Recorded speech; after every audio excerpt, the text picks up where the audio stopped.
kalian coba-coba untuk bicara tentang Habib Rizik, kalian coba-coba untuk menghina Habib Rizik, kalian coba-coba untuk mencaci Habib Rizik, demi Allah saya tidak akan mundur untuk membela Habib Rizik. Saya tidak akan mundur untuk membela Habib Rizik.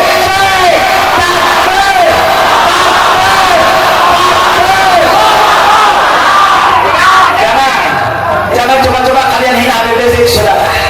Jangan coba-coba kalian caci Habib Rizik, saudara.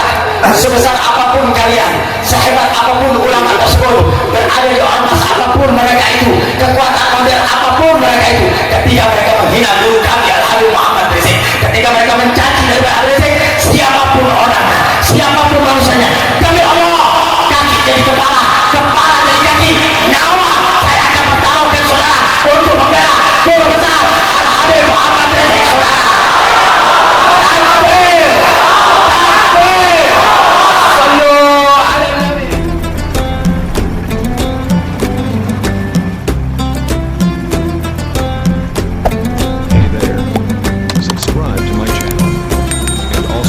This bell icon.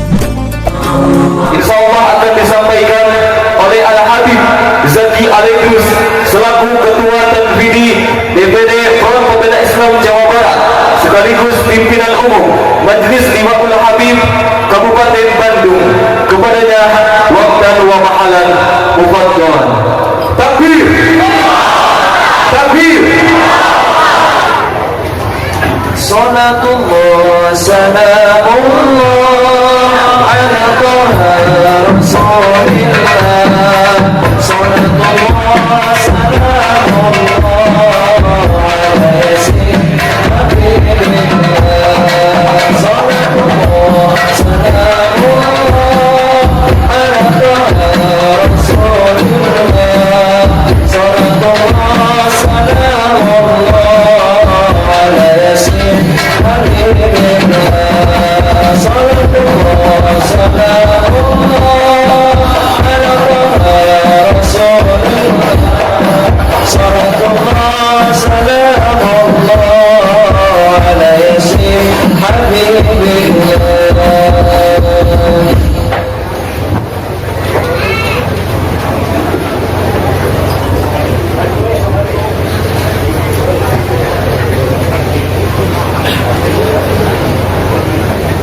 Assalamualaikum warahmatullahi wabarakatuh.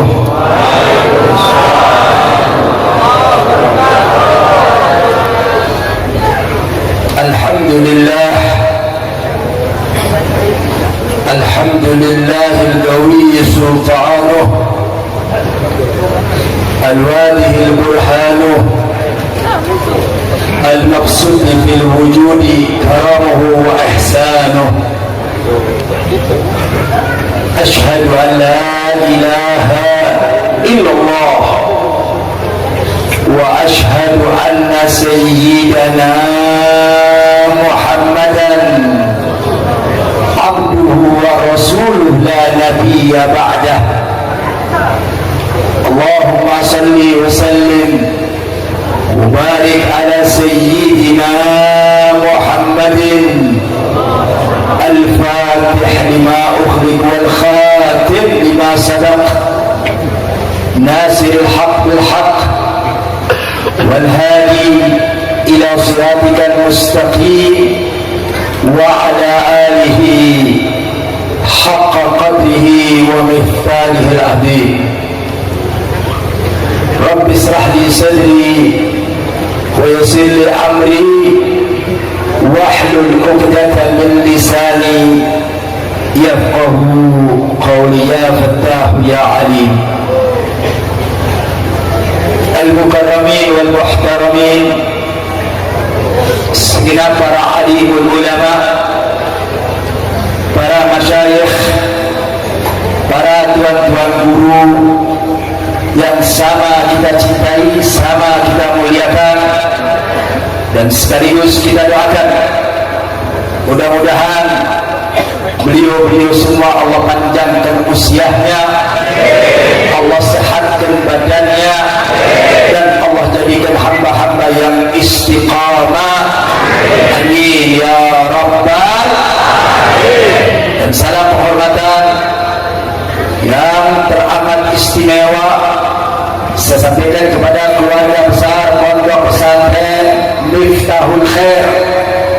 yang diasuh langsung dan dibimbing langsung oleh Al-Mukarram wal Muhtaram Kiai Haji Miftah Farid. Kita doakan mudah-mudahan pesantrennya diberkahi oleh Allah Subhanahu wa taala. Mudah-mudahan beliau Allah panjangkan umur dalam keadaan sehat wal afiat dan Allah berkahi tempat ini, amin ya rabbal alamin. Dan tak lupa juga salam penghormatan saya sampaikan kepada dan mubaligh saudara saya Kiai Haji Miftah Fauzi yang sudah ada di tengah-tengah kita. Kita doakan mudah-mudahan Allah berkahi kehidupannya, amin ya rabbal alamin. Dan tak lupa juga kepada saudara-saudara saya daripada Front Pembela Islam yang mana telah hadir di tengah-tengah kita, Dewan Pimpinan Wilayah baik kota maupun Kabupaten Tasikmalaya, akhina billah Kiai Haji Muhammad Ansari dan juga Kiai Haji Muhammad Ianya. Kita doakan mudah-mudahan FPI di Tasikmalaya makin eksis dan makin diberkahi oleh Allah Subhanahu wa taala. Pada alamin. Dan masih banyak lagi para kiai, para ajengan yang saya tidak bisa sebutkan namanya satu persatu, tapi insya Allah tidak mengurangi rasa takdir dan hormat saya kepada beliau. Kita doakan mudah-mudahan Allah panjangkan usia mereka, Allah sehatkan badan mereka, dan Allah berkahi kehidupan mereka, amin ya rabbal alamin. Dan tak lupa juga salam penghormatan saya sampaikan kepada segenap panitia yang telah bekerja keras untuk mewujudkan acara yang mulia ini. Kita doakan mudah-mudahan siapa saja yang membantu demi terwujudnya acara yang mulia ini, baik tenaga, pikiran maupun materi, kita doakan mudah-mudahan Allah membalas dengan berlipat ganda, amin ya rabbal alamin. Dan pada akhirnya salam penghormatan yang sangat teramat istimewa saya sampaikan kepada segenap kaum bapak, kaum ibu, hadirin wal hadirat, mu'minin wal mu'minat, muslimin wal muslimat rahimakumullah. Alhamdulillah, marilah kita bersyukur kepada Allah Subhanahu wa taala yang mana pada malam hari ini Allah kumpulkan kita di satu majelis yang mulia, majelis yang penuh dengan keberkahan, majelisnya baginda Nabi kita Muhammad sallallahu alaihi wasallam. Mudah-mudahan majelis ini menjadi satu sebab turunnya keberkahan dari Allah Subhanahu wa taala, menjadi satu sebab turunnya rahmat Allah Subhanahu wa taala, dan mudah-mudahan kita tidak keluar dari tempat ini kecuali Allah sudah ampuni segala dosa-dosa kita, Allah penuhi segala hajat-hajat kita, dan mudah-mudahan yang sakit Allah sembuhkan, yang punya hutang mudah-mudahan Allah lunasi hutangnya, yang punya kesulitan, yang punya masalah mudah-mudahan Allah angkat masalah dan kesulitannya, yang belum nikah mudah-mudahan Allah berikan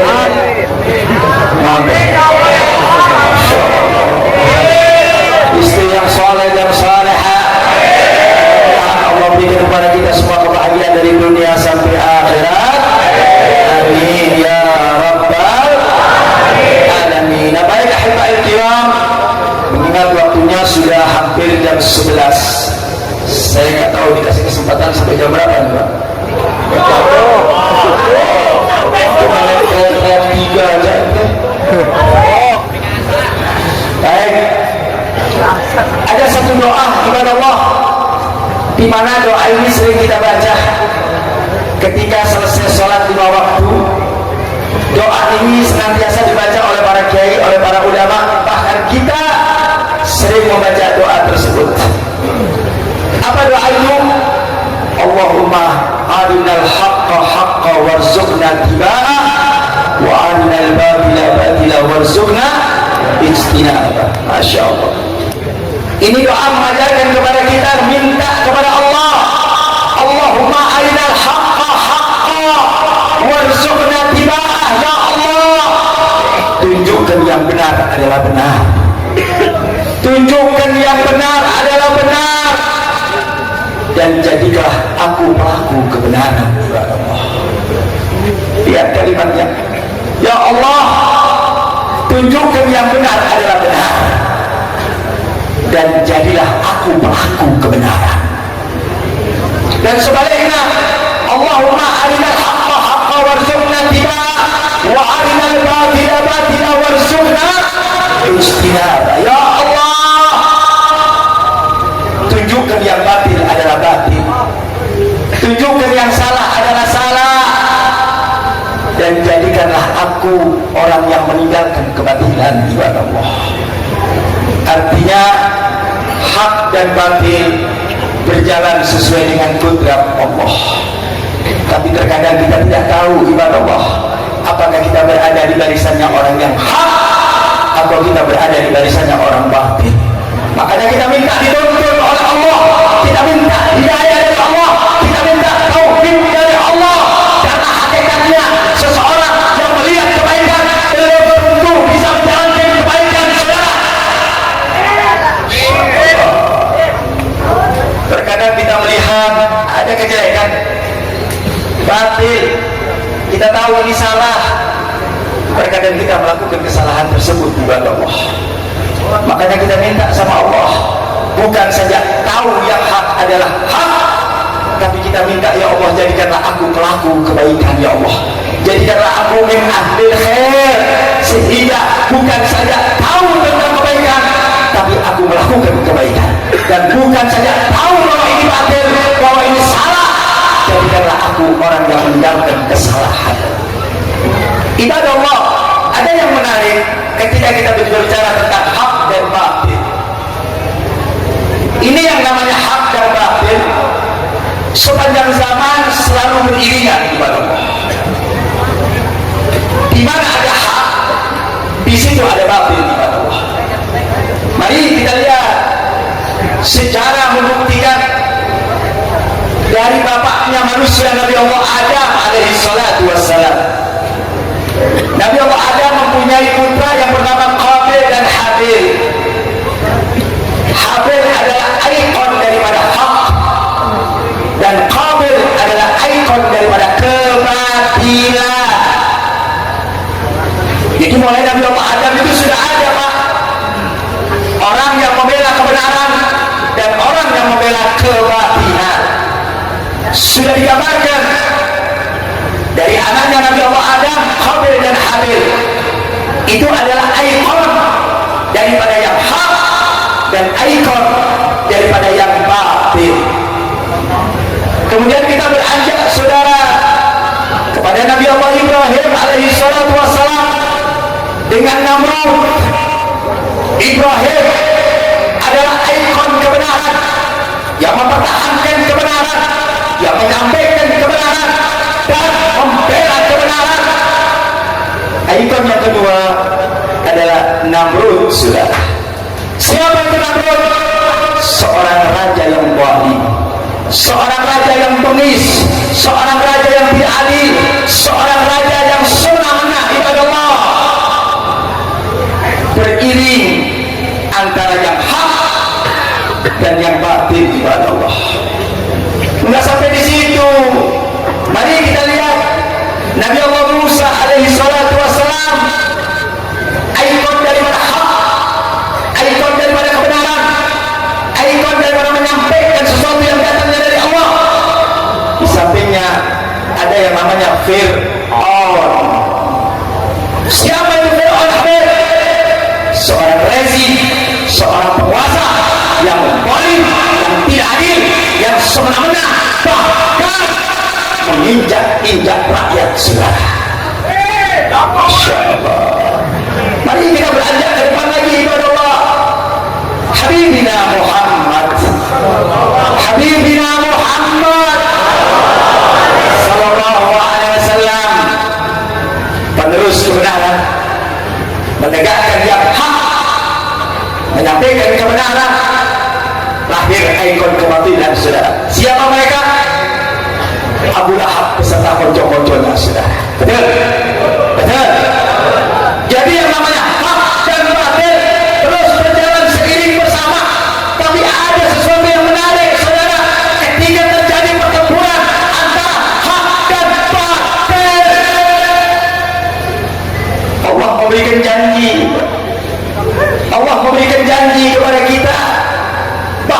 yang namanya kebenaran tidak akan pernah kalah di hadapan Allah.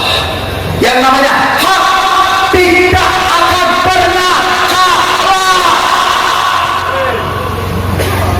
Karena ini adalah merupakan janji Allah. Allah yang mengatakan ja'al haq wa zahaqal batil innal batila kana zahuq. Ini datang dari Allah. Allah memberikan bisyarah, Allah memberikan kabar gembira, Allah memberikan kabar gembira kepada kita hai umat manusia, telah datang kebenaran. Yang hak telah datang. Bahkan Allah memberikan janji ketika datang kebenaran, kebenaran pasti akan mampu mengalahkan kebatilan, saudara. Makanya ketika kita berjalan di jalan yang hak, nggak usah takut, saudara. Betul. Ketika kita menyuarakan kebenaran, nggak usah takut kepada Allah. Kenapa? Allah kasih janji buat kita. Allah kasih janji buat kita. Bukan manusia, bukan malaikat yang kasih janji sama kita, saudara. Yang kasih janji adalah Allah yang maha kuat, yang maha perkasa, yang maha hebat, yang maha segalanya.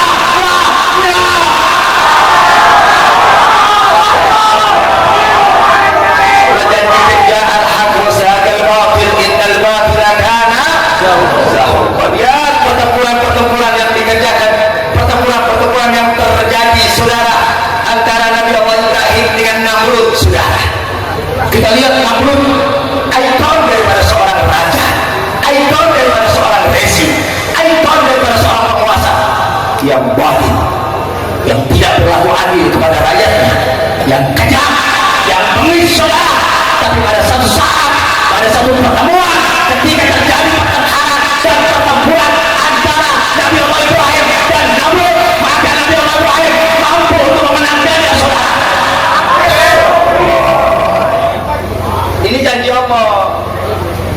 Makanya Nabi Allah Ibrahim tidak pernah takut, saudara, ketika dia menyuarakan kebenaran.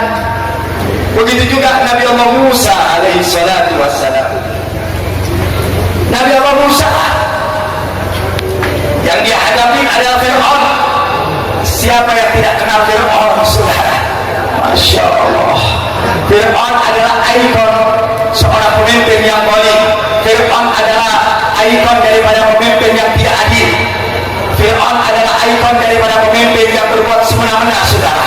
Tapi Nabi Allah Musa alaihi salatu wassalam sebagai nabi dan rasul yang diutus oleh Allah untuk menyampaikan kebenaran, takut tidak, saudara. Contoh Nabi Allah Musa, padahal dia tahu yang dia hadapi adalah Fir'aun, saudara. Tidak ada kerajaan yang paling hebat waktu itu kecuali Fir'aun, saudara. Bahkan saking zalimnya Fir'aun, gak pernah tanggung. Bukan saja mengaku dirinya sebagai malaikat, tapi beliau mengaku dirinya sebagai Tuhan. Masya Allah. Apa kata Fir'aun? Ana rabbukumul a'la. Aku adalah Tuhanmu yang paling tinggi, saudara. Kenapa? Karena pada waktu itu di kota Mesir berada dalam genggamannya Fir'aun, saudara. Nggak ada yang berani ngebantah, nggak ada yang berani mengkritik, saudara. Nggak ada berani yang tidak ada berani yang menyampaikan kebenaran, saudara. Semuanya takut dengan Fir'aun. Karena mereka tahu kalau mereka menyampaikan kebenaran, kalau mereka mengatakan hak, mereka akan mati di tangannya Fir'aun, saudara. Lahir Nabi Allah Musa alaihi salatu wassalam, diutus oleh Allah seorang rasul yang akan menyampaikan kebenaran. Lihat Nabi Allah Musa. Nabi Allah Musa tahu Pak yang dia hadapi adalah Fir'aun, dia tahu. Fir'aun adalah kejam, dia tahu. Fir'aun adalah zalim, dia tahu. Tetapi keyakinan Nabi Allah Musa bahwasanya yang namanya kebenaran pasti Allah berikan kemenangan. Betul? Betul. Terjadi pertempuran, saudara. Terjadi pertempuran antara yang hak dan yang batil, antara Musa dan Fir'aun. Terjadi pertempuran dengan dahsyatnya. Akhirnya lagi-lagi yang namanya hak Allah berikan kemenangan, saudara. Mampuslah Fir'aun, betul. Matilah Fir'aun, betul. Yang terakhir Habibina Muhammad. Habibina Muhammad, manusia paling mulia, manusia paling agung, manusia paling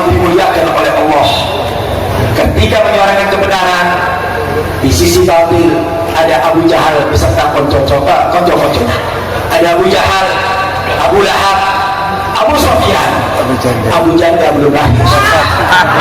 Betul? Abu Janda belum. Tapi saya yakin kalau waktu itu Abu Janda lahir, maka Abu Janda menjadi ontok-ontoknya Abu Lahab sudah. Betul? Betul? Tapi lahirnya sekarang. Abu Janda lahirnya sekarang. Makanya Abu Janda yang diwarisi adalah karakternya Abu Jahal. Betul? Makanya jangan kaget kalau Abu Janda punya step macam-macam, jangan kaget karena Abu Janda tetesan daripada Abu Jahal. Betul? Betul? Terjadi peperangan saudara antara Abu Jahal dan konco-konconya bersama Habibina Muhammad yang menegakkan kebenaran. Terjadi pertempuran, terjadi perang, dan akhirnya pada akhirnya yang namanya hak Allah berikan kemenangan. Lagi-lagi yang hak Allah berikan kemenangan. Alhamdulillah. Alhamdulillah. Tapi ada hal yang ingin saya sampaikan kepada Allah. Kita jangan menggampangkan urusan yang batil, saudara. Sebab yang batil ini kadang-kadang berbahaya. Yang batil ini kadang-kadang bisa mengalahkan yang hak, saudara. Para ulama mengatakan al-haq bila nirah yughlabul batil bin nirah. Hak benar, tapi nggak punya tata cara, nggak punya manajemen yang bagus, itu mampu dikalahkan oleh sesuatu yang batil, sesuatu yang tidak benar, tetapi dengan manajemen yang bagus. Makanya hati-hati. Walaupun batil, tapi kalau manajemennya bagus, walaupun batil, tapi kalau caranya bagus, terkadang batil mampu mengalahkan yang namanya hak. Karena yang namanya batil ini ibadah Allah tidak akan pernah berhenti. Hak dan batil terus bekerja. Yang batil di sana ada orang-orang kafir, di sana ada orang-orang Yahudi, di sana ada orang-orang komunis, di sana ada orang-orang munafik, di sana ada orang-orang liberal yang terus menerus untuk mengganggu daripada kehormatan Islam. Jadi jangan dikira umat Islam walaupun dalam keadaan hak, tapi perlu diingat ibadah Allah. Orang-orang kafir tidak akan tinggal diam. Orang-orang kafir tidak akan tinggal diam. Mereka akan bekerja 24 jam, saudara. Untuk apa, Habib? Untuk merongrong umat Islam. Betul? Betul? Orang-orang kafir, orang-orang Yahudi, mereka tidak akan tenang, saudara. Mereka tidak akan tenang hidupnya. Selalu dan selalu ingin menghobok-hobok umat Islam. Betul? Betul? Umat kafir dan orang-orang Yahudi, mereka akan terus-menerus, saudara. Untuk apa? Untuk memecah belah umat Islam, untuk mengajak-ajak umat Islam, untuk menghancurkan umat Islam. Sampai kapan, Habib? Mereka tidak akan berhenti, saudara, untuk menghancurkan umat Islam sampai kiamat. Ya Allah.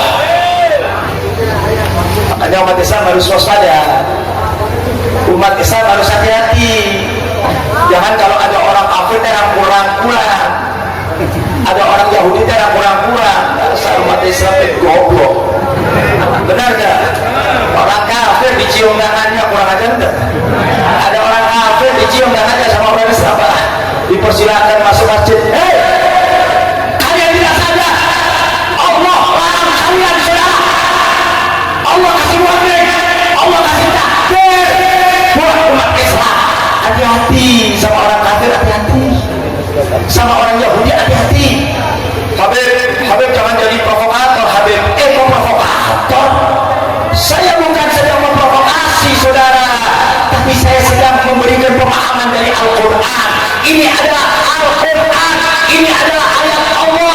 Ketika saya menyampaikan ayat Allah, bukan provokasi, saudara. Yang namanya ayat Allah wajib untuk kita sampaikan, saudara. Betul? Betul? Wajib kita sampaikan, saudara, Al-Quran. Jadi jangan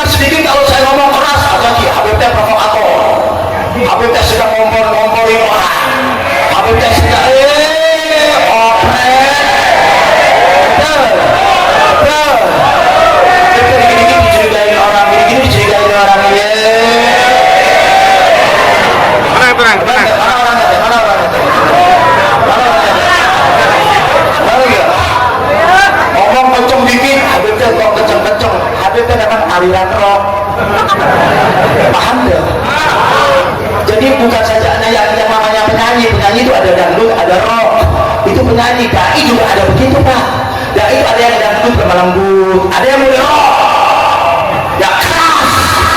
Nah begitu kita sampaikan dengan sesuatu yang rock, apa yang penting yang disampaikan adalah yang benar. Betul, betul. Kalau kita nyampaikan kebenaran atau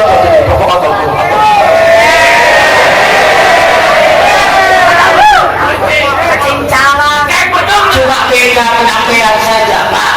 Antara dai yang lembut dengan dai yang kenceng itu cuma beda penyampaian. Betul. Yang membedakan itu penyampaian Pak. Ada dai yang lembut, menyampaikannya halus. Gimana hadir? Bapak-bapak, ibu-ibu. Ini bangsawan Tasik dikasih gitu molor Pak. Bapak-bapak, ibu-ibu, yang namanya zina teh haram. Yang namanya judi teh haram.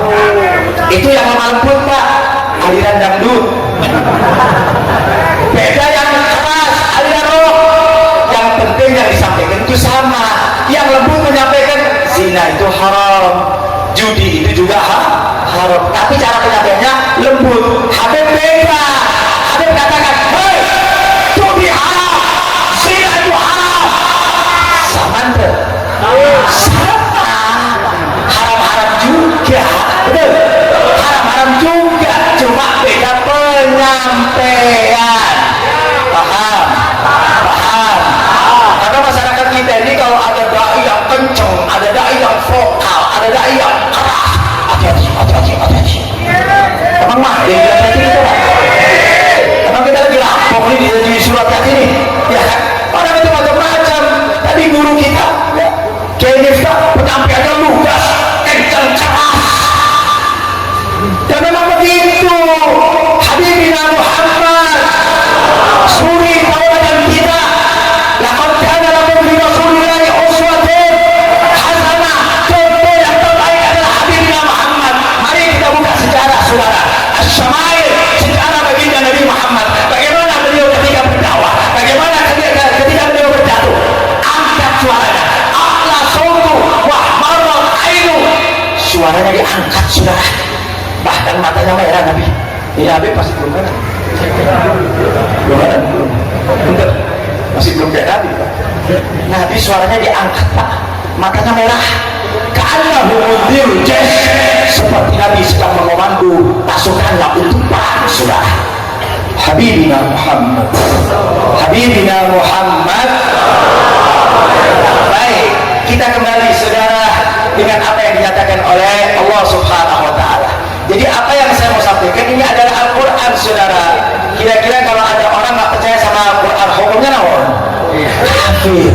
Kalau ada orang tidak mau pakai hukum Al-Quran, nah orang-orang itu namanya apa? Kafir. Nggak boleh. Karena Al-Quran itu panduan kita. Al-Quran itu petunjuk kita. Kita lahir di dunia dengan panduan Al-Quran. Kalau tidak ada Al-Quran, apa yang terjadi terhadap umat manusia? Nah, Allah katakan dalam Al-Quran, hei umat Nabi Muhammad, hei umat Nabi Muhammad. Saking cintanya Allah kepada umat Nabi Muhammad, sampai-sampai Allah kasih tahu Pak. Allah kasih tahu musuh-musuh kita. Allah katakan di dalam Al-Quran, faqala ta'ala, walan tarqa ankal yahudu walan nasara hatta tattabi'a millatahum. Itu ayat yang pertama. Ayat yang kedua Allah katakan wala yazaluna yuqatilunakum hatta yaruddukum an dinikum. Masih banyak ayat-ayat yang lain yang maknanya sama. Apa Allah katakan? Saya kalau udah mulai panas Pak, meja nggak boleh dijaga Pak. Tidak bisa saya tegak meja. Apa Allah katakan di dalam ayat ini? Walan tarda ankal yahudu walan nasara hatta tattabi'a millatahum. Di ayat lain Allah katakan wala yazaluna yuqatilunakum hatta yaruddukum an dinikum. Sadaqallah. Allah katakan, hai umat manusia, hai umat Nabi Muhammad, walan tarda. Sesungguhnya mereka orang-orang Yahudi dan Nasrani tidak akan pernah hidup kepada umat Nabi Muhammad. Allah yang menyatakan bahwasanya orang kafir, orang Yahudi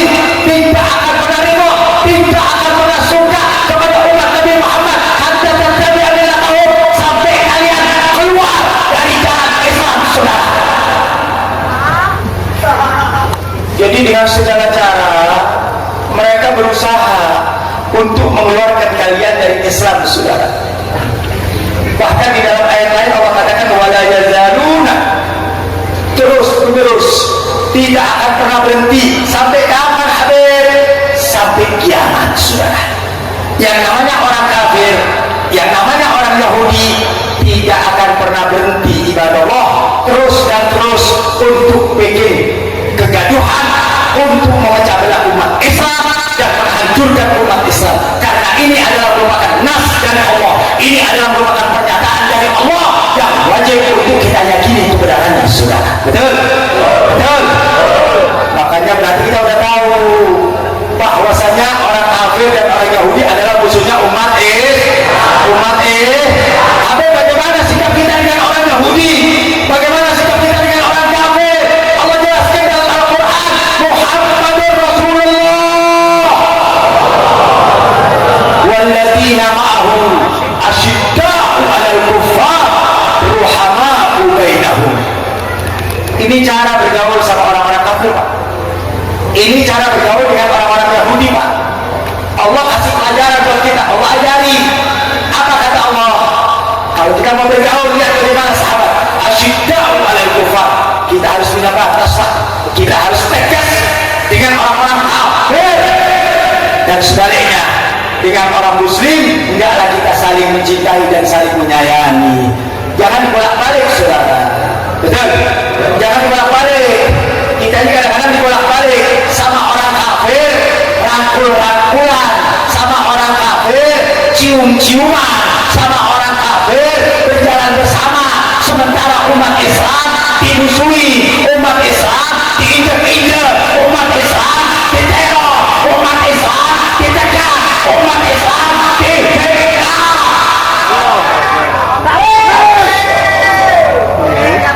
Makanya ada hal yang lucu, saudara.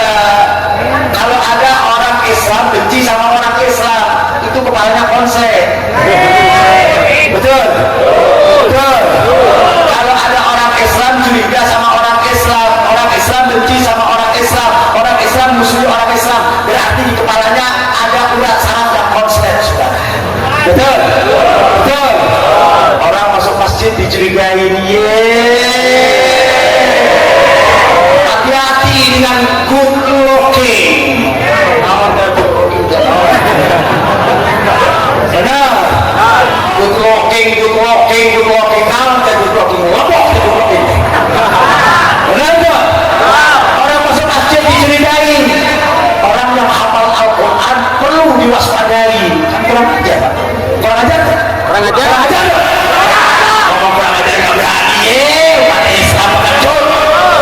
Siapapun orangnya yang coba-coba menghina Islam, menghina Al-Quran, mau siapapun orangnya, saudara, mau kiai, mau ulama, mau aparat, demi Allah, saya tidak akan takut untuk mendapatkan kebenaran, saudara. Allah, yang bikin kita tidak takut, umat Islam, nggak usah takut, saudara. Hidup ini perjuangan ibadah Allah, betul? Kalian berjuang mati, nggak berjuang modal. Betul? Betul? Kematian ada di tangan Allah, saudara. Nggak usah takut. Hari ini kalian mati, besok kalian mati, minggu depan kalian mati. Kalian hanya menunggu kematian. Takut menyuarakan kebenaran. Habib, jangan kencang-kencang, Habib. Nanti Habib ditangkap. Emang saya ngomong apa ditangkap, Pak? Emang saya ngomong apa ditangkap? Emang kucing mau ditangkap? Ngomong apa? Yang saya sampaikan kebenaran, betul? Yang saya sampaikan dari Quran, betul? Kalau mau nangkap Quran, nangkap Quran.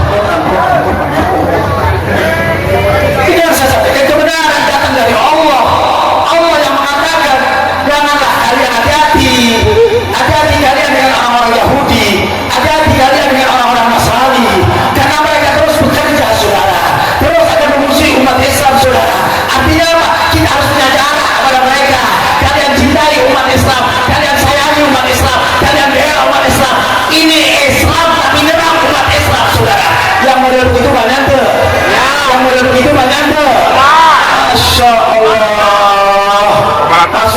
Habib dicurigai, pakaian rapi dikit dicurigai, bahasa Arab fasih dicurigai, hafal Quran dicurigai.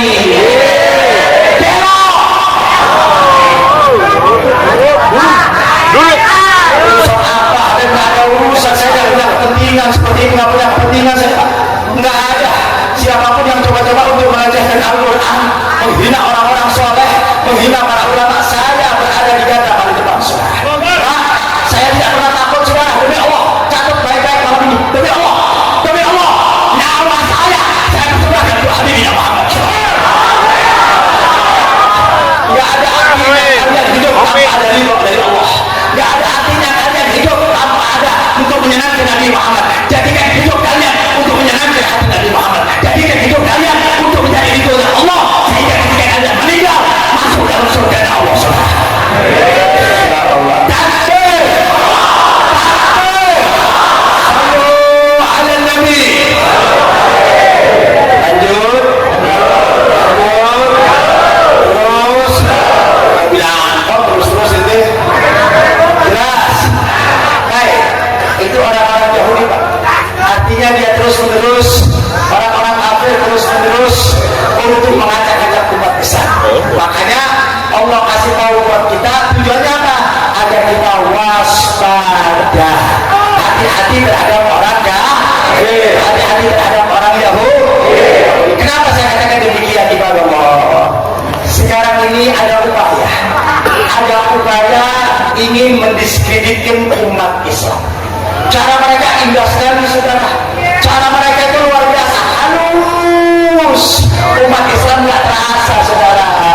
Umat Islam ini paling gampang dibodohi, saudara. Umat Islam ini paling gampang digoblok-goblok, saudara. Sama orang-orang kafir, ya Allah, lihat orang kafir pakai baju hitam, pakai surban, barangkali dapat hidayah naon. Kita ini gampang ditipu sedikit kena, dirayu sedikit kena, apalagi dikasih duit. Masya Allah. Sekarang sudah banyak, Pak, kiai-kiai, ajengan-ajengan, imanuhum fi amplopihim, wabarakatuh. imanuhum begitu dikasih amplop, dikasih amplop matanya merah, rasa ajengan gelo. Benar gak? Yang mulai begitu ayat tuh. Jadi saya ngomong fakta, bukan mengada-ngada. Memang banyak kiai dan ulama yang hanya disuap sama amplop kena, saudara. Dia jual agamanya, saudara. Dia gadein agamanya, saudara. Dia bela orang-orang kafir, dia bela orang-orang musyrik, saudara. Kenapa? Karena dia mendapatkan kedudukan dan pangkat, dia mendapatkan materi. Itu yang menjadikan sebab dia memerangi daripada umat Islam, saudara. Jadi apa yang saya katakan ini fakta, bukan mainan, fakta. Makanya kita harus hati-hati, saudara. Jangan kadang-kadang terkecoh dengan ulama, terkecoh dengan kiai, terkecoh dengan pakaiannya.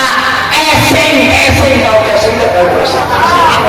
Tenang. Tahu esing itu. Kadang-kadang ulama maaf, jangan tersinggung, nggak pakai surga, jangan tersinggung. Kebetulan Habib nggak pakai surga, ya. Nabi yang akan datang satu zaman di mana ulama-ulamaku datang satu zaman, kata Nabi, seorang ulama mengaku dirinya ulama, padahal dia lebih hina, lebih berbahaya daripada Dajjal. Dajjal itu bahaya, tapi ada ulama-ulama yang begitu. Kemudian Nabi mengatakan, Thiyabul anbiya wa amalu jabbari. Kamu lihat pakaian mereka seperti pakaian para nabi, saudara. Mereka pakai sorban, mereka pakai dalil, mereka pakai riga, tetapi perbuatan mereka, ucapan mereka, tingkah pola mereka seperti bajingan. Ini yang ngomong bukan Habib,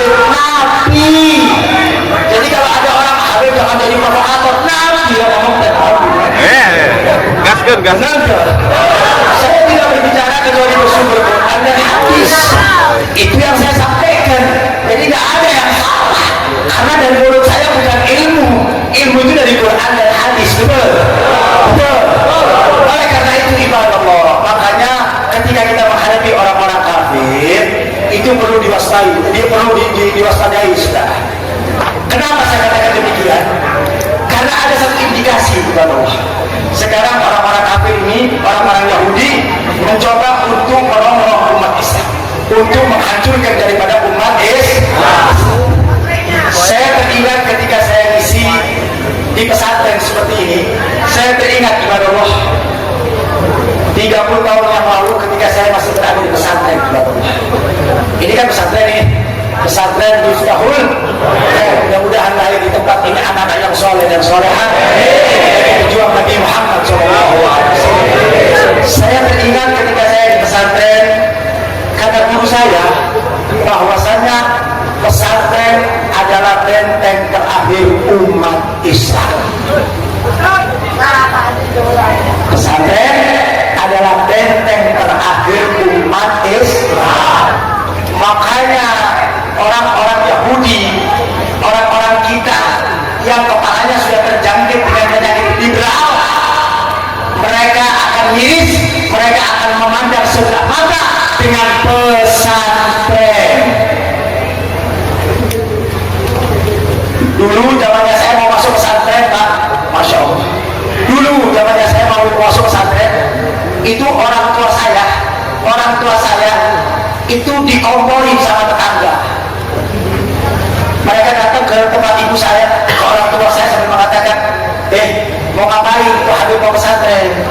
Pesantren mau ngapain? Pesantren itu tempat yang jorok, pesantren itu tempat yang kumuh, pesantren itu santrinya suka bulukan. Bener. Pesantren itu pakai sarung, baunya nggak enak. Jadi dikesankan pesantren itu jorok. Nah orang-orang tua pada saat itu berpikir, iya juga ya, pesantren itu tempat orang jorok. Habis nyuci piring sendiri, nyuci baju sendiri. Kadang-kadang kita nggak bersih sama badan. Kalau di rumah kita teratur, kalau di pesantren kadang-kadang kita kurang bersih. Sehingga kesannya pesantren adalah jorok. Itu sampai sekarang, Pak. Sampai sekarang orang menilai bahwa pesantren itu jorok. Bahkan tidak sampai di situ ibadah Allah. Nggak sampai di situ. Apa mereka katakan? Anak-anak kalian jangan masuk ke pesantren. Jangan. Kenapa? Pesantren itu masa depan suram. Kurang ajar nggak?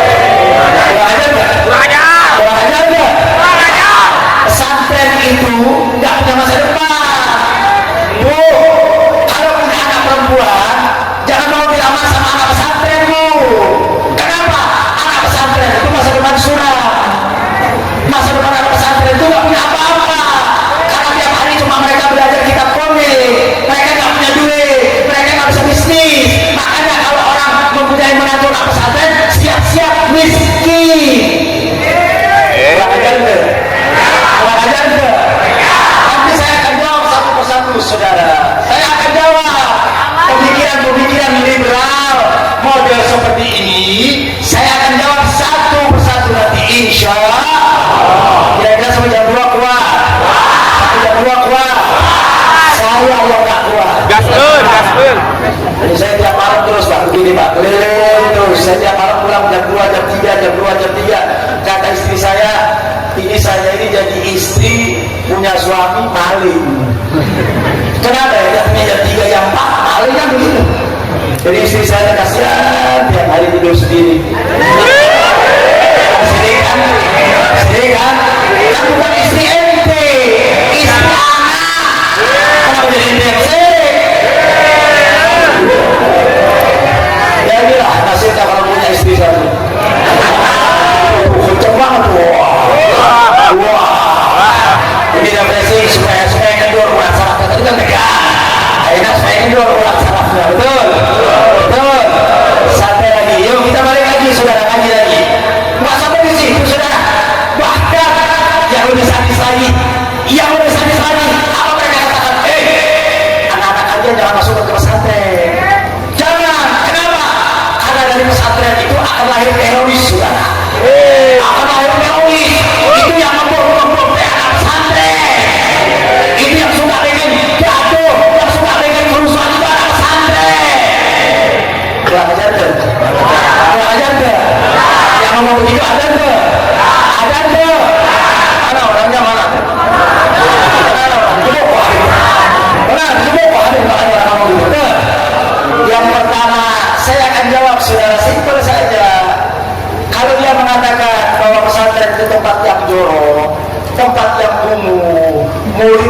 dahulukan.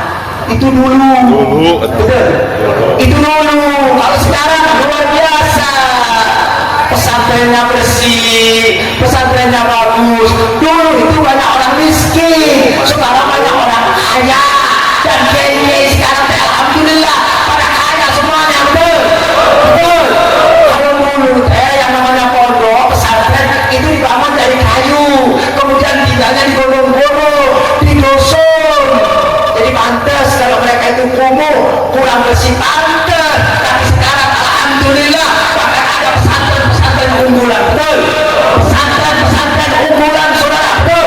Yang kamarnya ada AC, yang kamarnya ada fasilitas, saudara.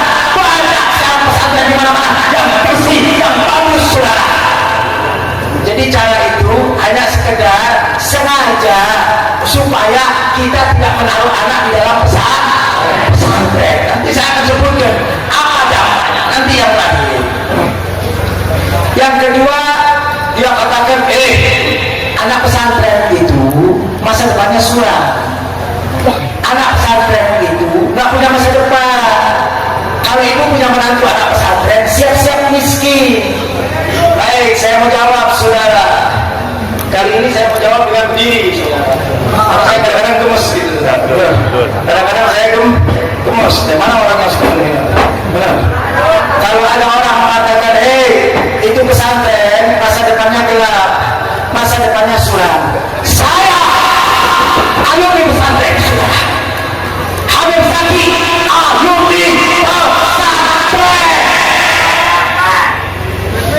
Jangan kira bahwa masa depan saya gelap, saudara.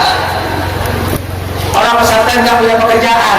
Saya nggak nyombongin diri, saudara. Saya ceritakan di tempat ini bukan untuk nyombongin diri, bukan. Tetapi saya akan memberikan motivasi kepada bapak-bapak semuanya bahwa anak kita kalau di dalam pesantren belum tentu masa depan cuan. Tergantung bagaimana orangnya tersebut, betul. Tergantung anaknya, betul. Ini saya nih Pak. Saya di dalam pesantren, tapi alhamdulillah saya juga seorang pembisnis. Masya Allah, saya orang bisnis Pak. Saya punya toko di Bandung Barat, ada 4 toko, saudara. Barangkali ada yang mau jadi istri kedua, saudara. Sedekali. Ini saya bicara tentang urusan dunia. Saya tunjukkan seperti ini supaya bapak-bapak sadar bahwasanya alumni pesantren bisa jadi konglomerat, saudara. Betul. Hidup pesantren. Enggak sampai di situ, ibadah Allah. Saya seorang bisnismen.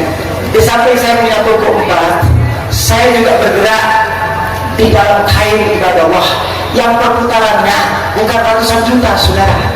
Bukan ratusan juta. Tenang. Ember. Saudara. Kalau 2-3 M sampai 10 M, perputaran saya setiap tahun, saudara. Saya akan buktikan bahwa anak pesantren bisa jadi orang kaya, bisa berhasil, bisa jadi konglomerat, saudara. Masya Allah. Sudah hati kalau memang pesantren. Paling betul kalau ada orang menghina pesantren, saudara. Alhamdulillah, segala apa ada di rumah saya, saudara. Apapun saya punya, saudara. Saya ceritakan seperti ini bukan untuk sombong. Saya memberikan motivasi kepada anak santri. Kalian jangan berkecil hati, saudara. Kalau kalian anak pesantren, tapi kalau kalian keluar dari pesantren, kalian mau bekerja betul, kalian jadi SDM yang baik, insya Allah kalian akan bahagia dari dunia sampai akhirat, saudara. Betul.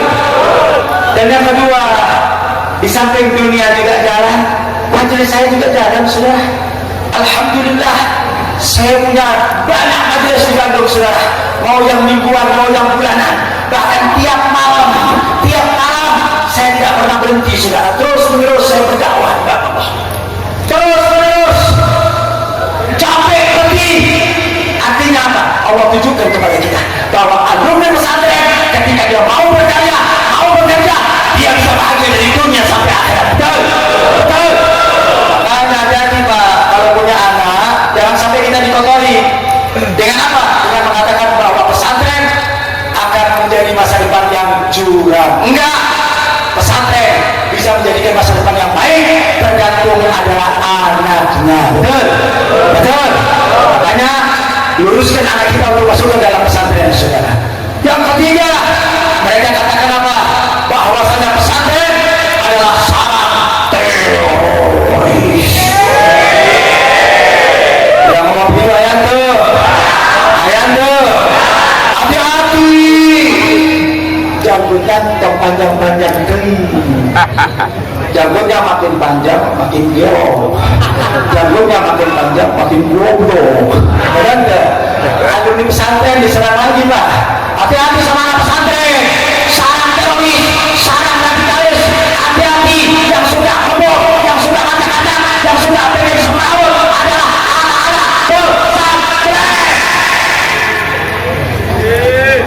Ini otak-otaknya sudah konslet, saudara.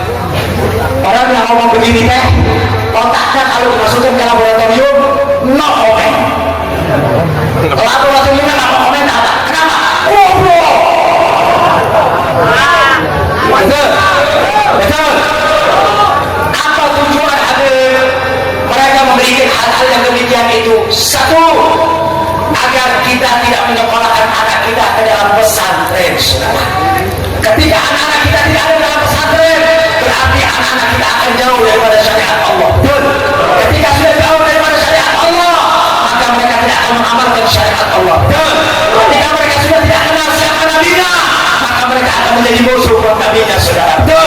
Mereka tidak akan membela nabinya, saudara. Betul. Kalau mereka tidak tahu syariat Allah, akhirnya mereka makin hari jauh dengan syariat Allah, jauh dengan nabinya, dan pada akhirnya mereka akan menjadi musuh Islam. Kira-kira paham? Paham? Jadi itu tujuannya orang-orang kafir, orang-orang Yahudi, tujuannya begitu, supaya kita jauh dari Islam. Makanya ada di dalam salah satu kitab namanya Ghazwatul Fikr, kitab peperangan, Pak. Kita akan diperangi sama orang-orang Yahudi. Apa di antaranya? Kalau kalian ingin menghancurkan umat Islam, jauhkan, bodohkan dulu umat Islam atas agamanya. Umat Islam jangan lebih terserah. Umat Islam jauhkan dulu dengan agamanya, jauhkan dulu dengan syariatnya, jauhkan dulu dengan sholat, jauhkan dulu dengan orang baik. Jangan kumpulkan mereka dengan orang soleh. Akan dengan itu, dengan mudah mereka akan menghancurkan Islam. Betul, betul. Makanya jangan salahkan kalau sekarang anak-anak muda jauh dari ulama, gak suka dengan ulama, benci sama ulama. Itu didikan orang tuanya sengaja. Apa yang terjadi, saudara, ketika kita sudah jauh dengan ulama, tidak mau membela ulama, jauh dengan syariat, maka dengan mudah dan gampang negeri ini akan dikuasai oleh orang-orang di luar Islam, saudara. Betul, betul. Saya mau tanya, negeri ini Indonesia yang notabene-nya penduduknya paling banyak umat Islam, betul? Betul. Berapa umat Islamnya? 240 juta kurang lebih, Masya Allah. 240 juta, saudara. Jumlah yang banyak. Di dunia pun tidak ada manusia umat Islam terbanyak melebihi Indonesia. Tidak ada, saudara. Islamnya terbanyak, saudara. 240 juta. Kalau kita bicara tentang masjidnya paling banyak di dunia adalah Indonesia, saudara. Betul? Betul. Kalian pergi ke negeri jiran, Malaysia, yang katanya negara Islam, itu masjidnya tidak ada apa-apanya dibanding masjid yang ada di Tasikmalaya, saudara. Betul? Betul. Artinya apa? Indonesia ini umat Islam yang paling banyak, masjidnya juga paling banyak. Lalu kita hitung dengan pesantren, saudara. Pesantren, kalau kita bicara Malaysia, negara Islam, punya pesantren, tapi pesantren yang ada di Malaysia tidak akan mengalahkan jumlah pesantren yang ada di Tasik, saudara. Nggak usah negara lain, nggak usah kota lain, Tasik. Saya mau tanya, kira-kira pesantren di Tasik ada berapa, Pak? Nggak tahu. Bisa ngitung tuh? Belum tahu. Wah, udah miliaran lagi pula. Benar gak? Masjidnya paling banyak, pesantrennya paling, musolanya juga paling banyak, Pak. Indonesia ini luar biasa. Muslimnya paling banyak, betul. Masjidnya paling banyak, betul. Musolanya paling banyak, betul. Pesantrennya paling banyak, betul. Koruptornya juga paling.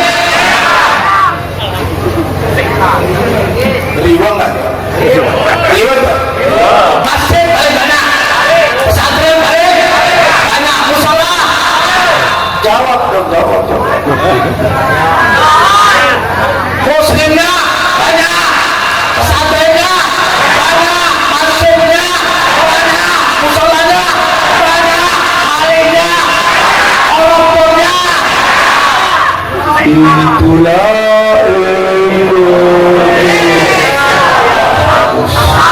Tak maju, maju, tak maju, maju, itulah Indonesia. Hebat tak? Hebat tak? Hebat tak?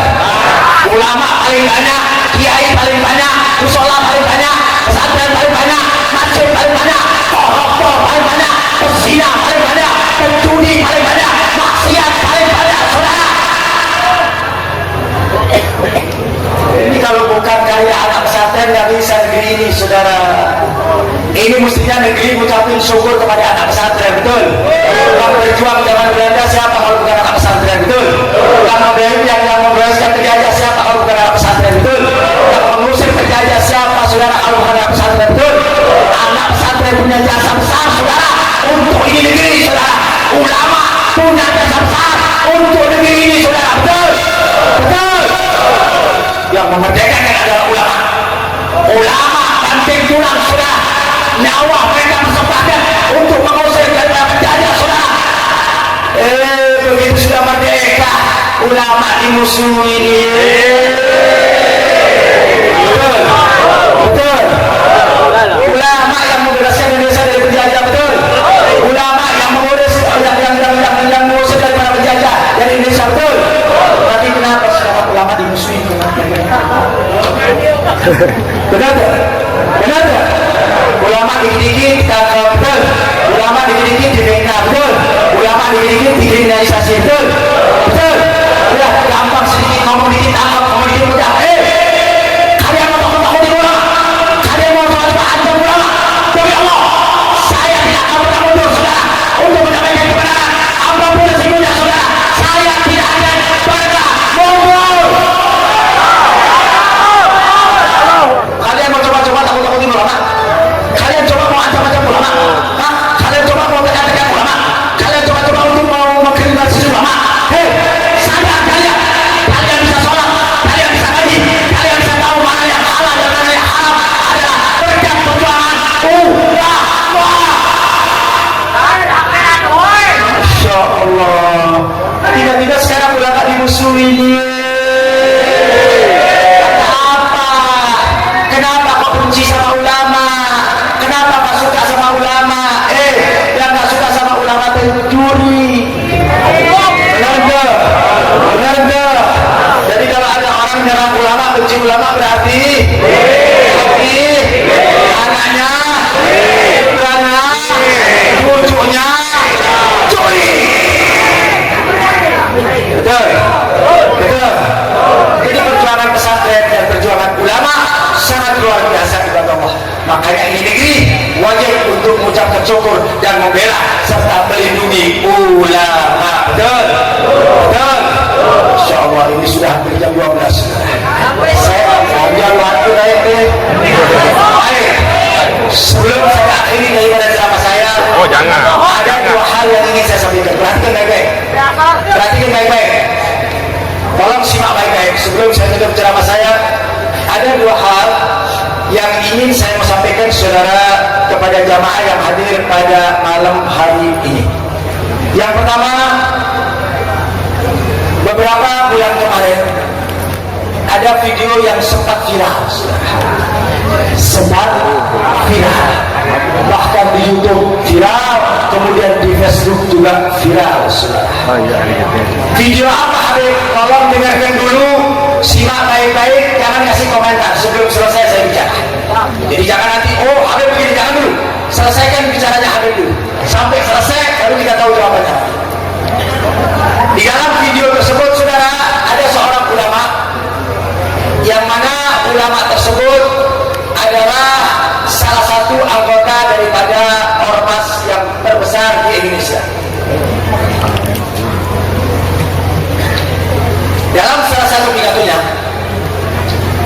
dia mengkritik, ada 3 hal yang dikritik sama dia, saudara. Yang sebenarnya 2 hal itu saya tidak ambil peduli.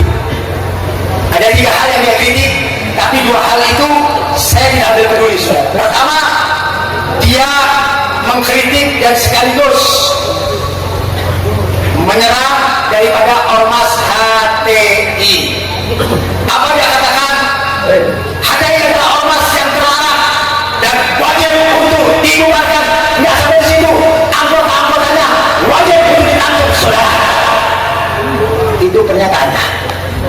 Begitu saya dengar, saya tak ada urusan sama HTI sudah. Saya bukan orang HTI. Saya nggak kenal apa itu HTI.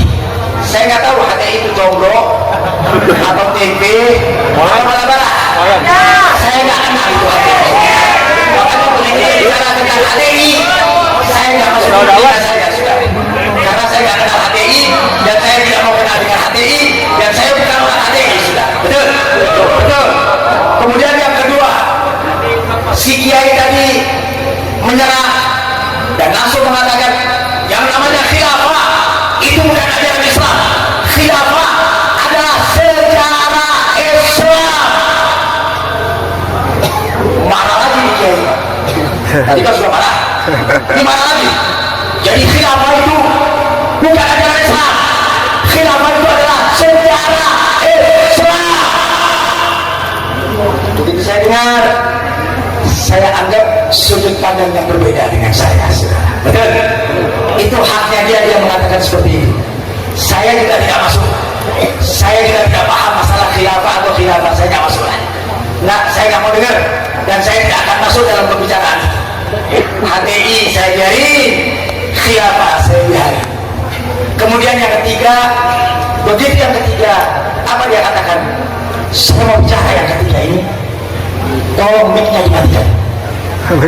Tolong mic-nya dimatikan. Jangan direkam dan jangan di video. Jangan direkam dan jangan di video. Waduh, mau nyampaikan apa?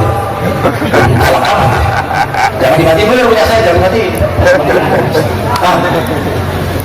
Konon ceritanya saudara, saya mendapatkan kabar dan sampai ke HP saya dengan judul, ternyata begitu HP dimatikan dan tidak ada syuting, ada yang bocor, ternyata yang ketiga Kiai tersebut menghina guru besar, imam besar Al-Habib Muhammad Rizik Syihab.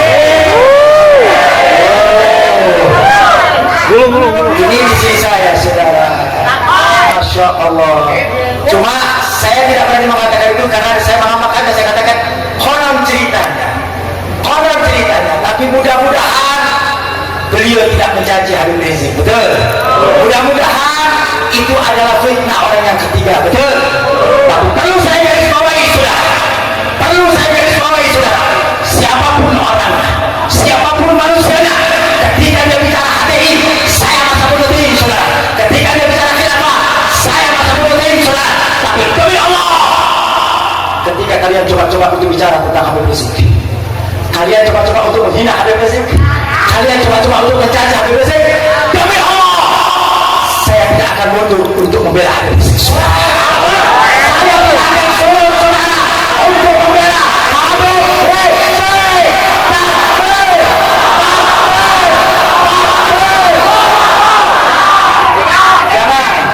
Jangan coba-coba kalian hina Habib Rizik, saudara. Jangan coba-coba kalian caci Habib Rizik, saudara. Sebesar apapun kalian, sehebat apapun ulama tersebut, berada di ormas apapun mereka itu, kekuatan model apapun mereka itu, ketika mereka menghina guru kami Al-Habib Muhammad Rizik, ketika mereka mencaci Habib Rizik, siapapun orangnya, siapapun manusianya, demi Allah, kaki jadi kepala, kepala jadi kaki, nyawa saya akan bertaruhkan saudara untuk membela guru besar Al-Habib Muhammad Rizik, saudara.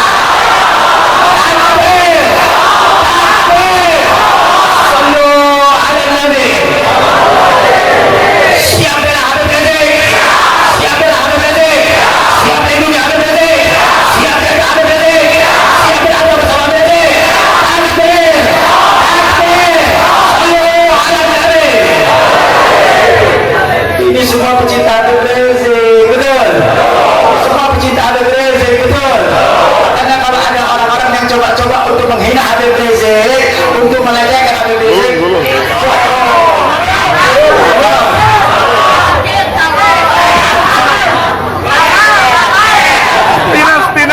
Tinas. Habib Rizik tak punya dosa, betul. Dia tidak menjelaskan ibadah, betul. Dan tiba-tiba ada orang benci, benar tak? Kalau ada kiai benci sama Habib Rizik, kiai, kalau ada ulama benci sama Habib Rizik, ulama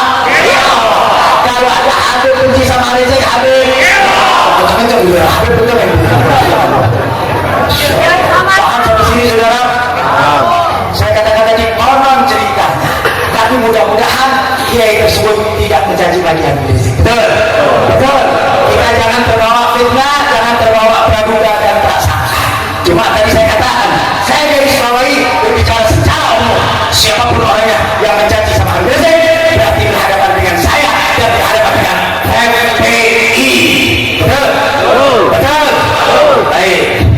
Yang kedua yang saya mau sampaikan saudara, sebagai penutupnya, baru-baru ini 1-2 hari ini ada satu kejadian yang sangat mengiris hati ibadah Allah.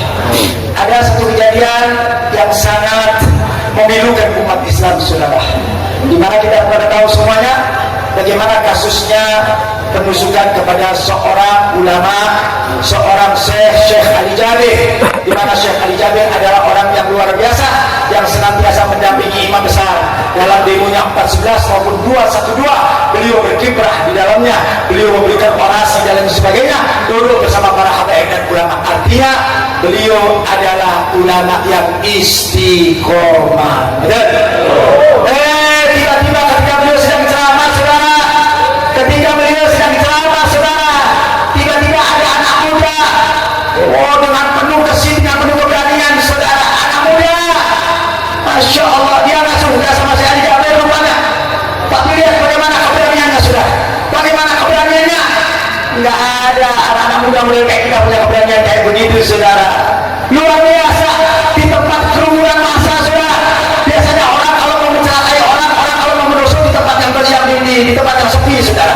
Tapi ini berani betul, dia besok itu Syekh Ali Jabir di acara, di panggung depan umat saudara, dia lari dengan cepatnya, dia tikam itu Syekh Ali Jabir.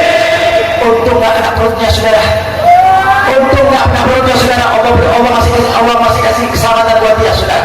Kena tangannya saudara sampai dijahit, bahkan katakan 10 jahitan saudara. Masya Allah. Akhirnya si pemuda tersebut karena dia terlalu berani tolong jadi bumerang kepada umat Islam. Digebukin saudara, digebukin habis badannya saudara. Kemudian diselamatkan ibadah Allah, diselamatkan ibadah Allah oleh aparat negara, sama diselamatkan. Begitu di BAP diproses, ternyata pemuda tersebut gelo. Masya Allah. Ternyata pemuda tersebut gelo. Menarik sekali ibadah Allah. Dengerin baik-baik, di Indonesia ini orang gelo dan pintar saudara. Di Indonesia ini hebat saudara. Orang gelo dan pintar, kumaha yang gak gelo saudara. Orang gelo dan pintar, dia tahu yang ditikam itu ulama, dia tahu persis. Masya Allah. Indonesia memang luar biasa pak. Orang belok nggak terhitung. Dan tasbih. Kalau orang belok nggak pintar, apa yang nggak elok? Benar nggak? Nggak sampai di situ. Orang belok di Indonesia bisa main laptop saudara. Bisa main laptop. Bahkan punya akun di medsos saudara. Orang belok di Indonesia hebat. Punya akun di medsos saudara. Betul? Itulah Indonesia. Orang belok punya akun di medsos saudara. Masya Allah. Tapi ya apa-apa, ternyata ada musuh-musuh yang belok untuk mencelakakan umat Islam. Betul? Betul? Oleh karena itu saudara, hari ini kalau banyak musuh-musuh Islam punya pemuda-pemuda belok, saya akan bentuk kalau ini santri belok. Siap? Tidak sampai di situ, saya akan bentuk laskar FPI belok. Gelok orang gelok. Benar? Gelok orang gelok. Buru. Kan musuh kita punya orang gelok. Maka saya akan bentuk santri gelok saudara. Untuk apa? Untuk memerangi musuh-musuh gelok saudara. Karena gelok harus dilawan dengan gelok. Setuju? Setuju? Siapa yang siap jadi santri gelok? Santri gelok.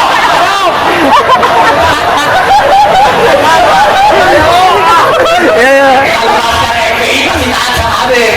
Kalau laskar FPI pasti nurut sama Habib. FPI siap, FPI gelok. Untuk apa? Untuk memerangi orang gelok. Udah seperti itu saudara. Enak banget begini ditekan, begini dipegang. Gelok.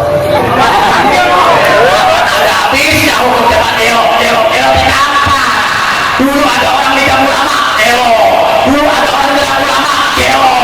Kelo ini saya nggak tahu. Yang kelo ini orang yang jalan apa yang dipelajari yang kelo. Ya Allah. Makanya jadi ulama. Saya minta kepada santri dan secara KI untuk senantiasa mengawal dan menjaga daripada ulama. Karena sekarang ulama sedang diincar, saudara. Ulama sedang akan dihabisi, saudara. Dengan kejadian ini merupakan satu warning, ini merupakan satu peringatan, saudara, agar ulama-ulama yang lain lebih waspada. Makanya ulama-ulama kita wajib kita jaga, wajib kita lindungi. Ini adalah tugas daripada Laskar FPI, juga tugas daripada santri-santri dan juga pejuang daripada ulama yang senantiasa mengawal daripada ulama daripada serangan orang-orang yang zalim. Insya Allah dengan kita membela ulama, menjaga ulama, maka Allah akan persatukan kita dari dunia sampai akhirat. Amin ya rabbal alamin. Salamullah ala Rasulillah. Salatullah salamullah ala Yasin Habibullah. Salatullah salamullah ala Rasulillah. Salatullah salam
العالمين حمدا يوافي نعمه ويكافئ مزيدا يا ربنا لك الحمد كما ينبغي لجلال وجهك ولعظيم سلطانك اللهم صل وسلم على سيدنا محمد وعلى ال سيدنا محمد اللهم اجعلنا هذا جمعا مرحوما اللهم اجعلنا هذا جمعا مرحوما اللهم اجعلنا هذا جمعا مرحوما وتفرقنا من بعد تفرقا معصوما لا تجعل فينا سقيا ولا محروما اللهم اقض حاجتنا يا الله ya Rabb turunkanlah rahmatmu di tempat ini ya Allah turunkanlah keberkahanmu di tempat ini ya Allah jangan kau keluarkan kami dari tempat ini kecuali kau sudah angkat kedudukan yang terhadap kami ya Allah jangan kau keluarkan kami dari tempat ini ya Allah kecuali kau sudah ampuni segala dosa-dosa kami ya Allah dosa yang besar maupun yang kecil ya Rabb yang zahir maupun yang batin ya Rabb yang nampak maupun yang tak nampak ya Allah ya Rabb jadikanlah majlis ini syurga kami ya Allah jadikanlah majlis ini surga kami ya Allah jadikanlah pesantren ini ya Allah yang kau berkahi ya Allah lahirkanlah di dalam pesantren ini ya Allah santri-santri yang saleh dan salehah ya Allah yang kelak akan berjuang di jalannya Nabi Muhammad yang kelak akan meneruskan perjuangan Nabi Muhammad yang kelak akan terus menyuarakan kebenaran ya Allah ya Allah ya Rahman ya Rahim jamaah yang hadir di tempat ini ya Allah mereka penuhi hajatnya ya Allah hajat dunia bil maisara wa hajatul ukhrawiyah bil maghfirah ya Allah penuhi segala hajat-hajat mereka ya Allah penuhi segala keinginan mereka ya Allah kabulkan doa mereka ya Allah yang sakit sembuhkan ya Rabb yang sakit sembuhkan ya Allah yang punya hutang lunasi hutangnya ya Rabb yang berikan jodoh yang soleh dan solehah ya Allah kepada mereka rezeki yang halal rezeki yang mudah rezeki yang gampang rezeki yang barokah ya Allah ya Allah ya Rahman ya Rahim terutama daripada sahibul bait ya Allah Kiai Haji Miftah Farid ya Rabb beserta keluarganya ya Allah lindungi beliau ya Allah jaga beliau ya Allah jadikanlah beliau hamba yang istiqamah dalam menegakkan syariat Nabi Muhammad ya Allah ya Rabb ya Allah dengarkan doa kami dan kabulkan ya Rabb dengarkan doa kami dan kabulkan ya Allah dengarkan doa kami dan kabulkan ya Rabb bijaya Habibina Muhammad lindungi guru kita Al-Habib Muhammad Rizik Sahab ya Rabb jaga beliau ya Allah lindungi beliau dan keluarga beliau ya Allah jaga beliau dan keluarga beliau ya Allah selamatkan beliau ya Allah ya Rabb pulangkan beliau ke Indonesia ya Rabb ya Rabb kembalikan beliau ke Indonesia ya Allah bijaya Habibina Muhammad selamatkan beliau dan pulangkan beliau ke Indonesia ya Allah ya Rabb selamatkan beliau dari musuh-musuh beliau ya Allah ya Rabb orang-orang yang memusuhi beliau berikan mereka hidayah ya Allah orang-orang yang membenci beliau pastikan berikan hidayah ya Allah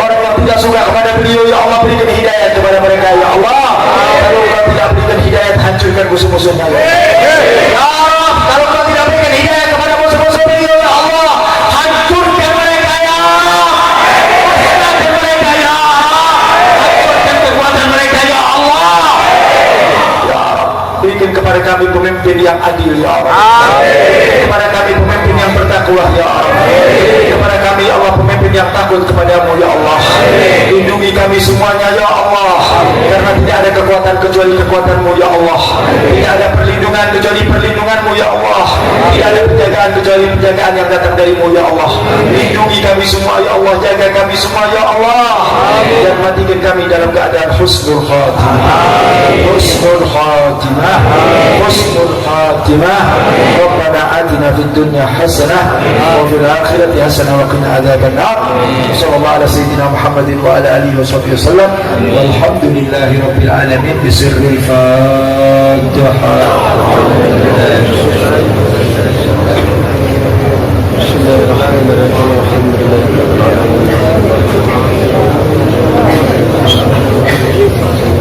nah itu saja barangkali yang bisa Habib sampaikan untuk barangkali ada kalimat Habib yang kurang berkenan yang kurang sopan menyinggung perasaan Habib mohon maaf yang sebesar-besarnya ada walaupun minkum assalamualaikum warahmatullahi wabarakatuh.